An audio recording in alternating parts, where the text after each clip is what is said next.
Welcome to TVBS Meeting Room, where we tackle global issues with a view from Taiwan. I'm your host, Wenqi Yu. Cybersecurity has emerged as a new frontier of warfare. It encompasses a range of activities, including hacking, espionage, sabotage, and disinformation campaigns conducted through the use of computers, wires, land and undersea cables, and the internet, etc. According to Taiwan's National Security Bureau, the Taiwanese government networks experienced a daily average of 2.4 million cyber attacks in 2024, most of which were attributed to Chinese state-backed hackers. This represents double the daily average from 2023. Today's guest is Mark Montgomery with the Foundation for Defense of Democracies.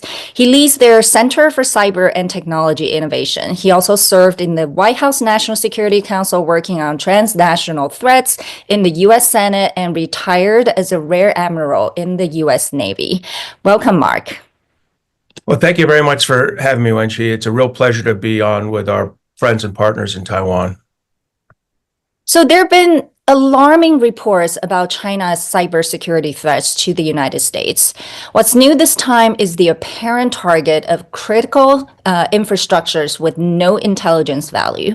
So this led the U.S. national security officials to conclude that China is actually preparing to deter and intimidate the U.S. for a potential conflict, likely over Taiwan. As a U.S. cybersecurity expert who led a former congressional commission on this very important issue, can you share what you know about these attacks?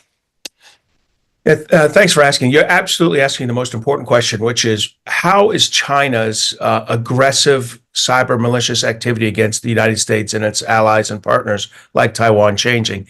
And the answer is it's moved from what was historically intellectual property theft and some malicious activity to what we now call operational preparation of the battlefield. You know, it's a military term, but it really means placing cyber malicious payloads, that is, cyber payloads that at a later date you could activate to cause a disruption in a service. And we found them placing them in our electrical power grids, rail systems, port systems, water systems, the kind of stuff that's necessary for the U.S. to move military equipment or supplies or troops in the time of a crisis. So from my perspective, this is a whole new, this is no longer espionage. Yeah. This is no longer intellectual property theft to support Chinese businesses. Both of those are bad enough. But this is the first step in making sure that the United States won't come to the relief or support of its allies and partners, say in the Pacific, like Taiwan, Japan, and Korea, in a time of a crisis. Yeah, I mean, how you have, touched on what we were going to discuss next is actually how have they evolved over the years, right? As you mentioned, initially it started as almost like a commercial thief kind of behavior, which has always been a big concern between U.S. and China. But now it seems that purely commercial efforts from China have evolved into something that is more state-oriented. Is that the right kind of characterization of China's cyber threats? You're absolutely right to characterize it as growing. It's increased tenfold probably in the size of their offensive operations over the last 15 years. So and more sophisticated as well, right? And more sophisticated, yeah. So, and what I was going to also say is I always think it was state-backed. It's the target on the other end that has changed, and it's certainly changed from like trying to grab the F-35 plans, in a U.S. server. They're still trying to do that, but instead of being 90% of the effort, that's maybe 20 or 25% of the effort. Then there's traditional espionage. They're now breaking into the systems of our Commerce Department, our Treasury Department, our State Department to read the emails of our senior officials. That's grown significantly. So while what's happened is the target has changed from commercial targets to military targets or commercial targets to support military activities. And so these are big changes. And I think it's the same in Taiwan and in Japan. We've seen this transition, and no country is under more cyber duress on a day-to-day basis than Taiwan. Exactly, from as the attacks in China. stats I just shared. And I want to mention, obviously, this has risen as a point of tension between U.S. and China. And so I still remember when President Obama was in the White House, he was the very first one to openly actually blame China for cyber attacks on the U.S. government, including at that time the hacking of U.S. government personnel data. And he raised it at the level of President Xi Jinping. And so the two countries signed an agreement in 2015, almost 10 years ago. So what was in the agreement and how's that going? Why is it that there's still so many, obviously, hacking? Yeah, I remember that well. 2015, it was in the Rose Garden. At the time, I was working in Indo-Pacific Command as the head of all operations for our military out in the Pacific, and it was two things. One was cyber; they were going to reduce and eliminate their malicious cyber activity, and two is they were going to stop their island reclamation campaign in the South China Sea. So can I pause on this? So the first part about it. So they agreed to reduce that, which means they admitted that they were part of it, and so they're willing to work with the U.S. on reducing the attacks? So, as you probably know, the Chinese Communist Party does not often, if ever, acknowledge they've done anything wrong. So I would say they did not acknowledge anything was wrong. They acknowledged that things wouldn't be wrong going forward.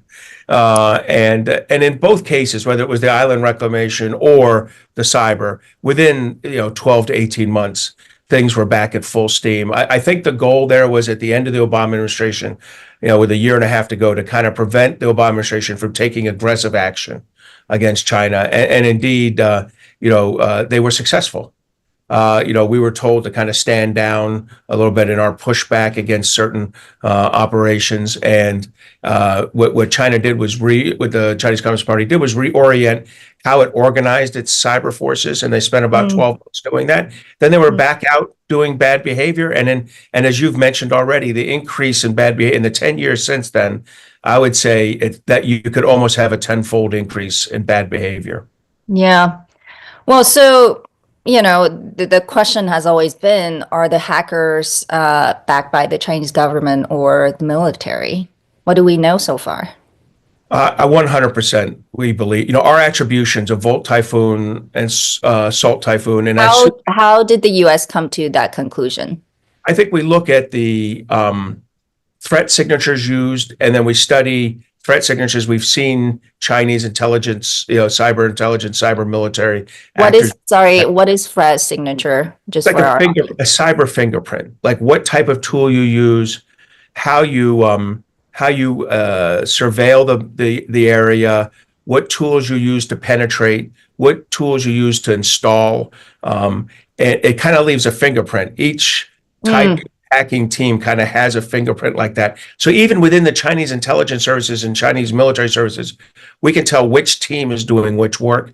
I'm sure they can do the same with our teams to some degree, but we're attributing these to China pretty consistently and much faster than we used to, because they're pretty brazen in how they're doing it. This is not I don't believe they mind us knowing it's them. They would not acknowledge it's them. They won't admit it's them. But what do they really want if what they're trying to tell you almost implicitly that, this is the Chinese government is doing this? What do they want? They're signaling to us that it's the United States doesn't need to be involved if there's a cross-strait Taiwan problem. That you're a very vulnerable country with a national critical infrastructure. We, the United States, are a very vulnerable country with a vulnerable national critical infrastructure that they can penetrate, put in malware. And if we decide we want to start moving forces and supplies and equipment to supporting an ally, whether it's the Philippines in a South China Sea issue, Taiwan in a Taiwan Strait issue, or Japan in an East China Sea issue, they will disrupt our ability to move forces. They will disrupt our ability to generate economic power. And that it's not worth the United States. They will bring the problem to the United States. I believe that's the signal that's behind this effort, and it should concern us very much. So you do believe, I don't know how much you can reveal, that they are trying to do this to the United States, but with Taiwan in mind. So their ultimate objective or goal is not so much to cripple the U.S. Infrastructure, but more to say, if we do something to Taiwan, don't get involved. Is that right? That's correct. And the only country that's, as I said, that's getting more of this kind of cyber-enabled, economic pressure is Taiwan. And I think so that there's a signal there. You didn't see Chinese doing that to other countries, for example, Japan, Korea, Australia, or perhaps the UK, other sort of strong US allies? So I would say this, the target set is Taiwan, United States, Japan, Australia, but in that order, and certainly Taiwan and the United States are far above the number one and number two targets. And look, there's no doubt in my mind that the Chinese Communist Party's goal here would be to execute a cyber-enabled information operations campaign against Taiwan, where they pressure Taiwan with financial services attacks, energy attacks, communications attacks, and then at the same time do these disruptive activities in the United States that say, do not get involved in this. If you get involved, we'll do more to you. But in the meantime, we're going to do this because, look, I reasonably believe that Chairman Xi wants Taiwan integrated back into China, but not a broken Taiwan, just a Taiwan that's bent to his will. So I think that the cyber resilience we're trying to preserve in the United States, it's equally important that Taiwan be doing the same thing. What you just said gave me real goosebumps. So it sounds like the way, China is likely to do something to Taiwan is not limited to sort of the traditional military warfare, and cyber has become truly a modern form of warfare. And I want to talk about the Congressional Cyberspace Commission that was established in 2019, because you had led that commission. What was the purpose of establishing a commission like that in U.S. Congress, and how it's working right now? Because as I understand it, it's become a nonprofit organization. So what happened is I worked for Senator McCain, and in his last year in office, he a good friend of Taiwan, by the way, Senator McCain. Yes. But he in his last year in office, he said, "Look, we are not protecting ourselves in cyberspace. We can't protect our critical infrastructure. We need a new strategic approach with new legislation and new executive branch understanding." And he was right. He set up the commission. He said, "You have exactly 3 years: 1 year to write a report, and 2 years to execute the problems." And he was a real stickler for, just having short commissions. So he then asked, I was asked to run it after Senator McCain passed away. And I ran the commission for 3 years. I started it up, ran it, and then shut it down. And then because we didn't achieve everything we wanted, we did set up a nonprofit that I run now with Senator King and Representative Mike Gallagher. The chairman of the commissions are now the chairman of my nonprofit. But our goal there was to write legislation to improve our cyber resilience, write legislation to improve our government's defense of its own networks, and then also to improve our offensive capabilities so that we could do cost imposition on China to try to deter them from attacking the United States, Japan, Taiwan, Korea, and others. We achieved about 80% of our tasking. We've still got 20% to go, and we're working on it hard. But that doesn't mean we're at 80%, that 80% is done, because it takes several years for laws to take effect, for appropriations or resources to procure what you need. So we're getting stronger, we're getting more resilient, but we're not there yet, and it's going to take some period of time.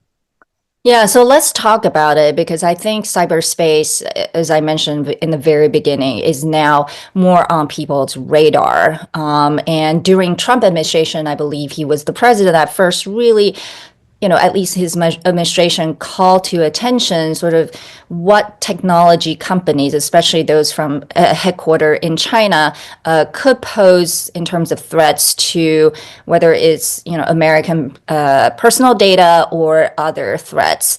And so TikTok now is back in the news cycle again, and there's so much about it. But initially, the real concern about TikTok was really about whether the security of American users' data would be jeopardized because of TikTok's ownership that is in Beijing.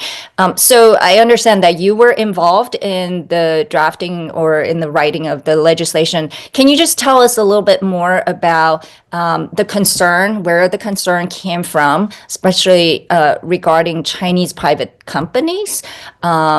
And what the U.S. decided or decides to deal with those threats. Yeah, thanks. It's a very timely issue. The Supreme Court's just heard the case last Friday and should make its ruling later this week on TikTok. And of course, it's not a ban. What do you think the ruling is going to be? I think that the law will be affirmed. In other words, the law will carry through. And so TikTok will be banned. It'll be required to divest by Friday. And since they've done none of the work to divest, find a purchaser from a non-country of concern like China, Russia, Iran, North Korea, they haven't done that work. They'll be banned until they're able to divest. Under the circumstances of change of ownership, basically. That's right. And look, this was a national security issue. We did not want a country of concern. I listed who they were. I mean, you can include Venezuela and South Sudan. Not good countries owning a system, operating a system where they got such personal data on 170 million Americans. That was national security concern number one. But national security concern number two was the way that the algorithm was manipulated by, I believe, ByteDance at the direction of the Chinese intelligence services. The TikTok algorithm was manipulated so that issues like Uyghur genocide were 12 times more likely to be seen on Instagram than on TikTok. Taiwan, independence more likely to be seen on Instagram, 16 times more likely than on TikTok. Hong Kong independence, the same. Tibetan independence, 40 times more likely on Instagram. And you're referring to not sort of algorithm within mainland China, but are you referring to TikTok in the United States, which means they're trying to control the content that is not just for their own citizens, but in America? Is that right? Exactly. It bothers me that they control the narrative for their own citizens, but that's not an American problem. You're exactly right. What bothers us is the narrative manipulation in the United States. And they moved beyond China issues. We started to find like Russia, Ukraine was 8 times more likely to support Ukraine on Instagram, or Israel, Hamas. So on issues where the United States national security was generally not a China issue, they were still manipulating it. It was clear that someone was directing the algorithmic, changes in the algorithm to drive these national security narrative changes. So when you combine that with the data privacy issue, and I think your audience is aware of just how many laws that China has passed since 2015, the national security laws, national counterintelligence laws, national intelligence collection laws that require Chinese companies to basically open their books and their servers and their systems to the Chinese intelligence service at their request. When you combine those two together, it's not that TikTok has to be banned. It's that TikTok cannot be owned, controlled, manipulated by Beijing. Manipulated, exactly, by a country of concern, in this case, Beijing. So I think the law will be upheld by either 8-1 or 9-0 vote on Wednesday or Thursday. Yeah, I mean, it seems that I just saw some news headline that they're trying to see if Elon Musk can buy TikTok. And it's actually from the Chinese officials. So this will continue to be a fascinating case for people to watch. But I also wanted to, just ask if you have any advice for Taiwan, because all these issues that are manifested in the United States right now, including TikTok, there's also a heated discussion in Taiwan whether TikTok should be banned. And of course, Taiwan is a country that really supports freedom of speech. That becomes an issue as well, because people don't believe that platforms should be censored. But obviously, as you mentioned, Taiwan is a major target. So how should Taiwan think about those issues, balancing national security as well as freedom of speech, like in the United States? So first, I would want to mention that Taiwan is it seems to me, to be aggressively tackling this cyber resilience issue. President Lai set up a whole of society defense resilience task force. I've met with some of the National Security Council officials like Fei Fan Lin and Su Chin-su, and I believe they're really on the right track. They're doing what our Cyber Commission did. They're attacking these issues. They're under in my mind, a much deeper, more aggressive threat from Beijing than even the United States systems. But this is like an elephant. You have to bite it. You have to eat it one bite at a time. So they just need to get working on this task force. Look, in the issue of TikTok, I would say this. Look, the United States has probably the strongest First Amendment provisions in the world in our Constitution. But in the end, about freedom of speech. About freedom of speech, but in the end, no country should allow another country's government and intelligence services to broadcast propaganda, persistently and unchecked into their country. Look, China is broadcasting into Taiwan through so many different means. Taking down TikTok will be a much smaller percentage of the problem than it is in the United States. In the United States, it's a primary vehicle for Beijing. In Taiwan, I think TikTok's one of many vehicles they use because of the proximity, because of the shared languages. There's just much more, there's much more effort going in. Easier as well, yeah. Yeah, much more propaganda coming in. I think I would just say this: look at TikTok as it's run in China proper, and look at TikTok as it's run in the rest of the world. They're two different toys. What my kids have on TikTok, are dance videos and cat videos. What kids in Shanghai and Beijing have on TikTok is STEM education. I mean, it's just a science, technology, engineering education. It's just a different tool in that country, and that says a lot about what China thinks about traditional TikTok as it is in America. So I hope, I'm not telling Taiwan that they should ban TikTok, but I am saying they should be very aware of all the different methods with which Beijing spreads propaganda in Taiwan. Well, you have mentioned that no country should allow other countries to have their government-backed or intelligence-backed almost interference in their social media. Do you believe that the U.S. is doing the same thing in other countries? You can listen to Voice of America, and you tell me if that's a manipulation of the national security narrative. It's not. Radio Free Asia, and these are very limited efforts by the United States that routinely get defunded. I mean, not only do I not think we do it, I don't even think we tell our own story well. I mean, I don't even think we fund enough to say, hey, this is why democracy, transparency, capitalism are the best way. This is why the Chinese approaches to sovereignty, to rule of law, to transparency, the wrong way. We barely tell the story. So I don't think we do it. I don't think we practice information operations in the same methodology that the authoritarian states do. I mean, that's one of the beauties of democracy. We struggle to tell a lie. It doesn't mean we're perfect. It doesn't mean we don't make lots of mistakes. But I don't think we're oriented in the same way that China, Russia, North Korea, and Iran are. And that's a reason why countries like Taiwan, Japan, Korea have put themselves on a much clearer path towards transparency and a rules-based system. Well, I have to ask you, with days of inauguration, what do you think the Trump administration's cybersecurity, cyber policy will look like? Well, look, first of all, I think just like when 90% of what Trump was doing was carried on by Biden in cyber, 90% of what Biden is doing will be carried on by Trump.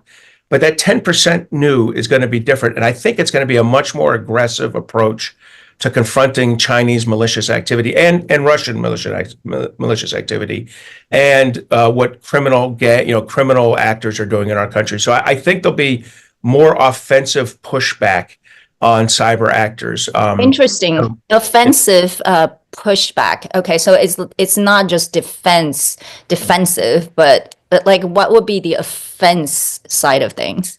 So I think we would probably respond with cyber tools, but I think we've reached that point now where it's time for us to say, if this advanced persistent threat team from China located in this building in Shanghai or Beijing is doing these attacks, we're going to go in and damage their cyber infrastructure, the networks on which they plan and execute their attacks, where they That is a war in some way, right?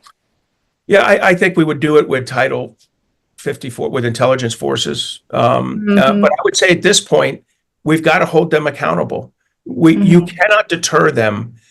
From what I can tell, we can try increased sanctions. I don't believe they've worked in cyber. If we do sanctions that go after Chinese leadership and the money that they keep in the United States and the family members they keep in the United States, which is significant, then that could be another path. But I would use any tool I had to more offensively go after them. Usually, the U.S. uses sanctions, espionage, things like that. But I think we're at the point now where it's worth destroying some cyber infrastructure. That doesn't kill people. It doesn't hurt people, but it stops them from being able to conduct these activities for a period of weeks or months or even a year. Well, thank you for that. With that comment, we'll be very looking forward to see what the new relationship will look like between U.S. and China, and of course, U.S.-Taiwan and the triangular relationship as well, especially when it comes to the space of cybersecurity and other more modern type of threats and security issues. So, well, thank you so much, Mark, for joining us today, and we hope to have you back in the near future, and take care. Thank you very much for having me. I look forward to rejoining you.